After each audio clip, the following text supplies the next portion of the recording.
बार गौतम बुद्ध अपने शिष्यों के साथ एक गांव से दूसरी गांव की तरफ जा रहे थे। वह गर्मियों के दिन थे। रास्ता बहुत लंबा था। सफ़र बहुत लंबा होने के कारण वह थक भी बहुत जल्दी गए थे। तो गौतम बुद्ध को अपने शिष्यों के साथ चलते चलते बहुत देर भी हो गई थी, जिस वजह से उन्हें बहुत प्यास लगने लगी। वहीं उन्हें कुछ दूरी पर एक बरगद का वृक्ष नज़र आया। उस वृक्ष के नीचे घनी छाँव थी, तो उन्होंने विचार किया कि वहीं जाकर विश्राम किया जाए। महात्मा बुद्ध अपने शिष्यों के सहित वृक्ष की घनी छाँव के नीचे विश्राम करने लगे। बहुत देर से चलने की वजह से सभी का गला सूख गया था और सभी को बहुत प्यास लगी थी। यह बात बुद्ध अच्छी तरीके से जानते थे कि उनके शिष्यों को भी बहुत प्यास लगी है। बुद्ध ने अपने एक शिष्य को कहा, आप इस बरगद की छाया से 20 कदम दूर जाकर बरगद की 2 परिक्रमा करके वापस आओ। शिष्य वैसा ही करता है जैसा बुद्ध ने बताया। परिक्रमा के बाद बुद्ध ने शिष्य से पूछा, क्या आपको किसी ठंडी हवा का अनुभव हुआ? शिष्य बोला, हाँ महात्मा बुद्ध, उस उत्तर दिशा की तरफ से मुझे कुछ ठंडी हवा का अनुभव हुआ था। शिष्य की यह बात सुन महात्मा बुद्ध शिष्य से तुरंत बोले कि उसी दिशा में चले जाओ, ज़रूर वहाँ से कुछ ही दूरी पर कोई तालाब अवश्य मिलेगा। उस तालाब से सबके लिए पानी ले आओ। शिष्य उसी दिशा में चलता रहा। उसे कुछ नहीं दिखाई दिया, लेकिन थोड़ी दूर जाने पर उसे सच में वहाँ एक तालाब दिखा। तालाब को देखकर शिष्य बहुत प्रसन्न हो गया। जैसे एक प्यासे कौवे को मटके का घड़े में थोड़ा सा पानी देखकर खुशी मिल जाती है, वैसे ही उस समय शिष्य को वह तालाब देखकर खुशी हो रही थी।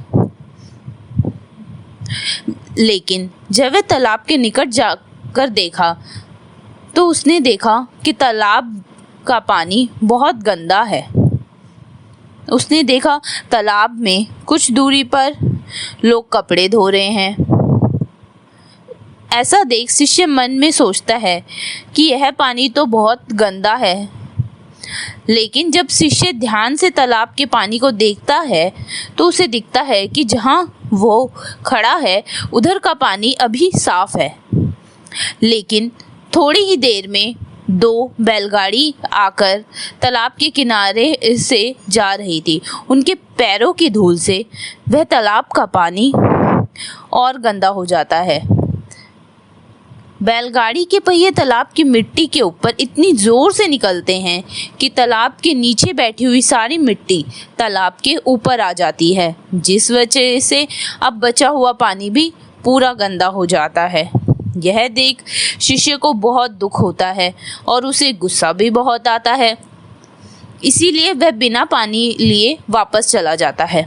शिष्य बड़ा ही निराशा भाव से महात्मा बुद्ध के पास जाता है और उन्हें सब बात बताता है। शिष्य की बातें सुन सभी शिष्य बोलते हैं कि हमें यहाँ से तुरंत निकलना चाहिए और किसी दूसरी जगह जाकर पानी की खोज करनी चाहिए। क्या पता हमें वहाँ पानी मिल जाए, क्योंकि अगर हम यहाँ रहे तो प्यास के मारे हम सभी लोगों की जान ही निकल जाएगी। इधर महात्मा बुद्ध सभी को शांत होने के लिए कहते हैं और सभी महात्मा बुद्ध के कहने पर शांत हो जाते हैं। वह उन्हें बोलते हैं कि धीरज रखो, कुछ देर यहीं बैठते हैं, उचित समय आने तक संयम बनाए रखो। सभी महात्मा बुद्ध की बात सुनकर शांत हो जाते हैं और वहीं बैठ जाते हैं। कुछ समय बीत जाता है। फिर महात्मा बुद्ध अपने उसी शिष्य को वापस उसी तालाब से पानी लाने के लिए भेजते हैं। शिष्य बिना कोई सवाल किए तालाब से पानी लाने के लिए फिर से चला जाता है। शिष्य का मन तो नहीं था जाने का, लेकिन गौतम बुद्ध की बात कौन टाल सकता था, इसीलिए वह तालाब से पानी लेने के लिए चला जाता है। वह जब वहाँ पहुँचता है तो वह चौंक जाता है। जो वह देखता है कि तालाब कि तालाब का पूरा पानी साफ हो चुका है। यह देख शिष्य बहुत खुश हो जाता है और पानी भर लेता है और अपना पानी भी पी लेता है। पानी भर के जब वह गौतम बुद्ध के पास जाता है, सभी पानी पीकर अपनी प्यास बुझाते हैं। लेकिन अभी भी सबके मन में यही सवाल था कि आखिर यह चमत्कार हुआ कैसे। कुछ शिष्यों ने मान लिया यह चमत्कार गौतम बुद्ध ने किया है, तभी तो एक तालाब का गंदा पानी साफ हो गया, वरना अपने आप तो वो पानी साफ नहीं होता। लेकिन तब भी एक शिष्य ने यह सवाल महात्मा बुद्ध से पूछ ही लिया कि आपने यह चमत्कार प्रभु किया कैसे। शिष्य का जवाब देते हुए महात्मा बुद्ध बोले, यह कोई चमत्कार नहीं है, यह आप सबके सब्र का फल है।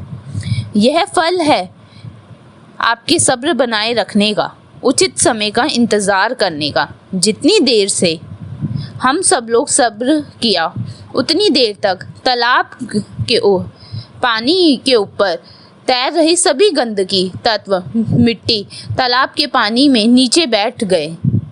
फिर कुछ देर बाद शिष्य जब तालाब पर पहुंचा, तब सब कुछ पूरी तरीके से साफ हो चुका था। तालाब का पानी साफ दिखाई दे रहा था।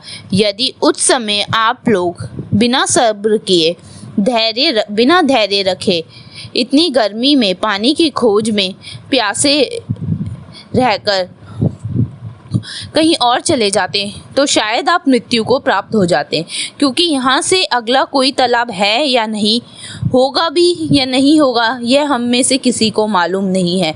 और इन कारणों से आप कभी प्यास ना बुझा पाते और प्यास के मारे मर जाते। फिर इतना बोलने के बाद महात्मा बुद्ध शिष्य को एक सीख देते हुए कहते हैं कि जैसी स्थिति हम लोगों के समक्ष आज आई है, वैसे ही स्थिति और मुश्किल दौर हम लोगों के पास हर जिंदगी के मोड़ पर आते हैं।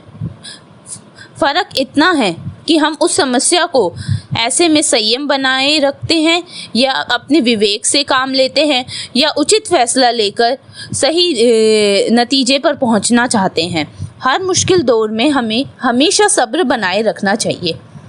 और दोस्तों, मैं आपको यही बात गौतम बुद्ध की स्टोरी से सुनाना चाहती हूँ, समझाना चाहती हूँ कि हमें हमेशा हर मुश्किल दौर पे अपने मन को शांत रखना चाहिए, जिसके कारण यह आपके और आपके दोस्तों सबके लिए अच्छा होगा।